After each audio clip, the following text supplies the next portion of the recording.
That's about true.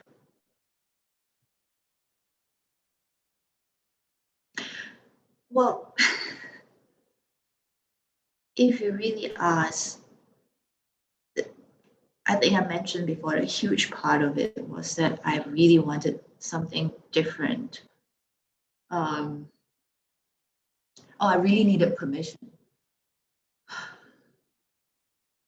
to not be nice and polite while I'm teaching and speaking. Which is why, big part of it, why I'm here, because that part of it was causing me huge anxiety.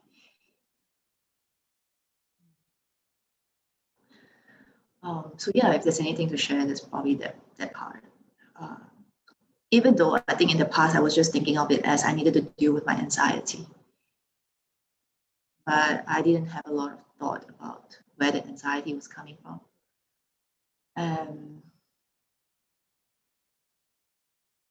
yeah, so I think it was just super clear to me that, and while we were doing our one-to-one and even in our group calls, I just really needed to call out myself on all the masks that I'm putting on and the different layers that I've loaded on myself and not allowing myself to break out of it, to be safe. So, I mean, I can be kind to myself for that. I just wanted to be safe. Yeah, but I think I needed support and I needed help to not feel so safe anymore. And so this has been particularly helpful for that. And how has it affected your speaking and teaching and taking off those masks? I have fun. Is that simple enough justification? I think that's the point, right? Like, what's the point of doing something if you're always just so freaking stressed about it? And then I think for once, if I decided that I want to do something, I must learn to know actually how to have fun in it. Yeah, and I think I laugh more. Definitely speaking my mind more and trusting my, because I used to prepare a lot for my teaching. Now I have all the points written down. I must make sure I say this point, this point, this point. I mean, even my mindfulness teacher didn't agree on that. She's like, you prepare too much, like even, and so I lose out a lot on my presence because, and I know for a fact that I have presence, but I just could not express it freely and I could not see it because I videotape my own speaking and my own teaching as well.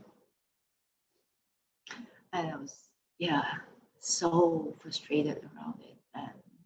And then which then compounded the anxiety because it felt like you have that potential and you can't reach it. And you're afraid of so many other things as well. Yeah, so I just needed to have fun and needed to feel at ease. And so that I know that whatever is flowing through can flow through. Whatever is there, I know it's there.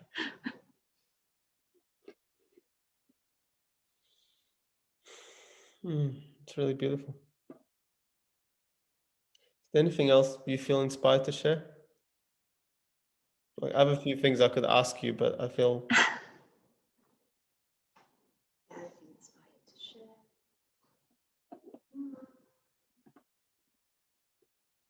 No, I just felt like the entire journey is just nothing short of magical because the journey didn't just start during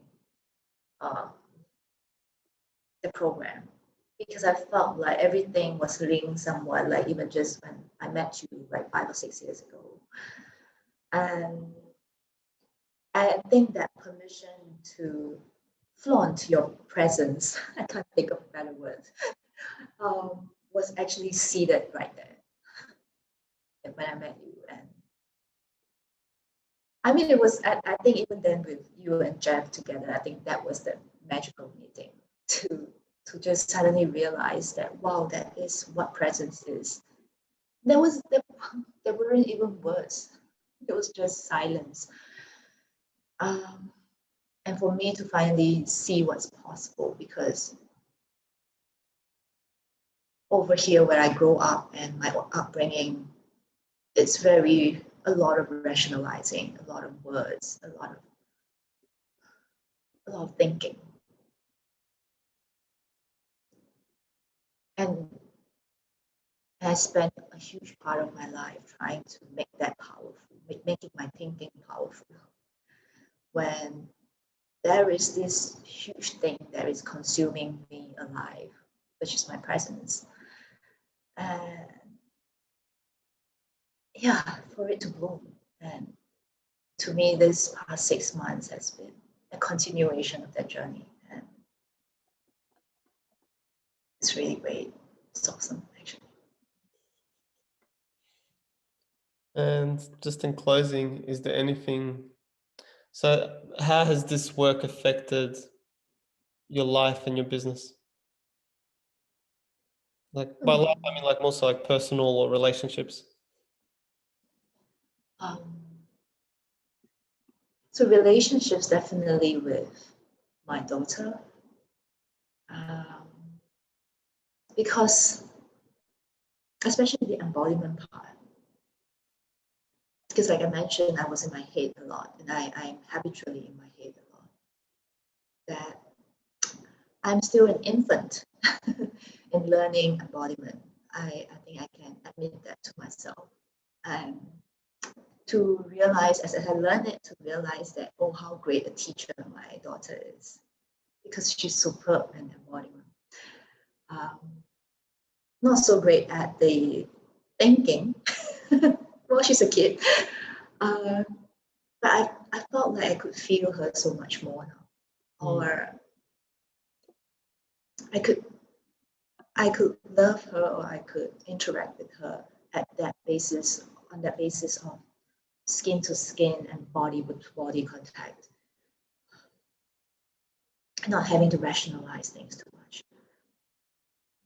So that was with her. Yeah, and I appreciate all her growling and all her anger. Yeah. Business wise, I would just think that the keyword is courage. Like, just do it. Not having to plan or prepare so much, but this is alive. Because that's the word that keep coming up in the entire program. Aliveness, what's alive right now? Like aliveness and aliveness and aliveness. And it's just became like a word that just pops up so naturally now. Okay, what's alive now? Let's just do it. Yeah. It's really beautiful. I love it.